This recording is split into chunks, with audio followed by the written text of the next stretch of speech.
Assalamualaikum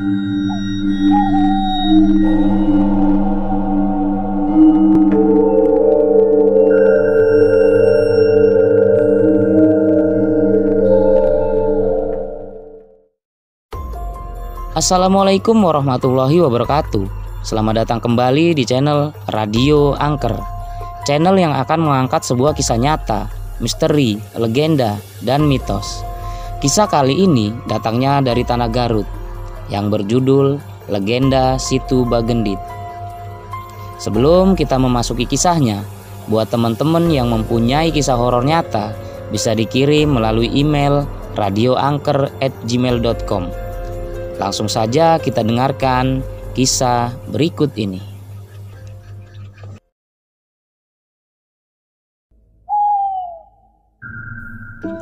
Dilansir dari kompas.com, legenda Situ Bagendit merupakan cerita rakyat yang berasal dari Garut, Jawa Barat. Menurut warga Garut, Situ Bagendit terdiri dari dua kata, yaitu situ yang berarti danau dan Bagendit yang berasal dari nama Nyai Endit. Legenda ini menceritakan sosok wanita yang memiliki kekayaan yang melimpah, tetapi sangat kikir dan tidak mau menolong sesama. Konon, legenda ini menceritakan asal-usul Situ Bagendit, yakni destinasi wisata berupa danau di Kecamatan Banyuresmi, Kabupaten Garut, yang banyak dikunjungi hingga kini. Alkisah, di sebelah utara kota Garut terdapat desa yang amat subur. Di tempat inilah hidup seorang janda kaya raya bernama Nyai Endit yang ditakuti oleh warga. Warga sangat takut karena dengan kekayaannya itu Nyai Endit bisa berbuat sesuai kehendak hatinya. Di sisi lain, para penduduk juga bergantung dengan Nyai Endit untuk mendapat pinjaman uang. Meski di setiap pinjaman akan dikenakan bunga yang sangat tinggi. Nyai Endit memiliki pengawal atau tukang pukul yang ditugaskan untuk menagih utang-utang yang dipinjam warga. Apabila terlambat membayar atau tidak mampu melunasi hutang berikut bunganya, Nyai Endit akan menyuruh tukang pukulnya untuk memberi hukuman. Salah satu sumber kekayaan Nyai Endit adalah tanah garapan yang luas dengan hasil melimpah apabila waktu panen tiba. Suatu ketika, musim paceklik tiba dan para penduduk yang menggantungkan hidup dari bertani mengalami kesulitan. Panen mereka gagal hingga banyak penduduk yang mengalami busung lapar. Keadaan tersebut berbanding berbalik dengan situasi di rumah Nyai Endit. Musim paceklik tidak mempengaruhi ekonomi Nyai Endit. Ia bahkan mampu mengadakan pesta meriah bersama kerabat dan teman-temannya. Ia juga tidak memiliki keinginan sedikitpun untuk membantu penduduk sekitar yang mengalami kelaparan. Ketika pesta berlangsung, Nyai Endit memberi sambutan dan mengatakan kepada para tamunya untuk makan dan minum sepuasnya. Selain itu, ia juga berpesan untuk tidak menghiraukan paceklik dan kelaparan yang melanda penduduk sekitarnya.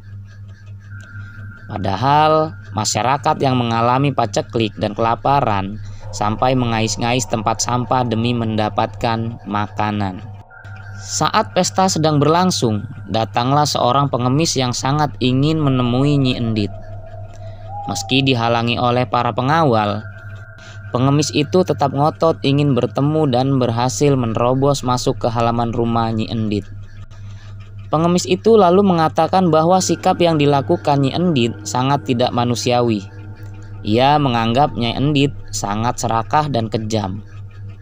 Lantaran tidak mau bersimpati dengan keadaan masyarakat sekitar yang mengalami kelaparan dan sangat membutuhkan bantuan.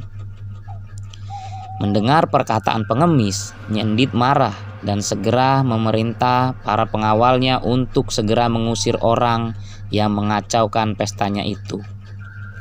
Namun tidak disangka, pengemis itu mampu mengalahkan para pengawal yang besar dan kekar dalam satu gerakan. Pengemis itu ternyata bukan orang sembarangan. Ia merupakan orang sakti yang menjelma menjadi seorang pengemis. Semua tamu Nyai Endit yang hadir pun tertegun dibuatnya. Pengemis itu lantas menantang Nyi Endit untuk mencabut ranting pohon yang baru saja ditancapkan di halaman rumahnya. Pengemis mengatakan apabila Nyi Endit mampu mencabutnya, maka ia termasuk orang yang paling mulia di dunia. Pengemis itu juga mengizinkan apabila ingin diwakilkan. Dengan sombongnya, Nyi Endit menyuruh pengawalnya untuk mewakilinya. Di luar dugaan, pengawalnya yang kekar ternyata tidak sanggup mencabut ranting itu.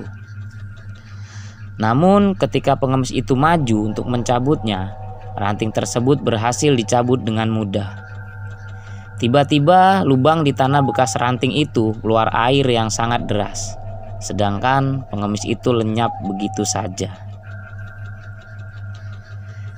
Di saat yang sama, hujan turun dengan sangat deras, diselingi guncangan gempa bumi yang seakan-akan menelan desa itu.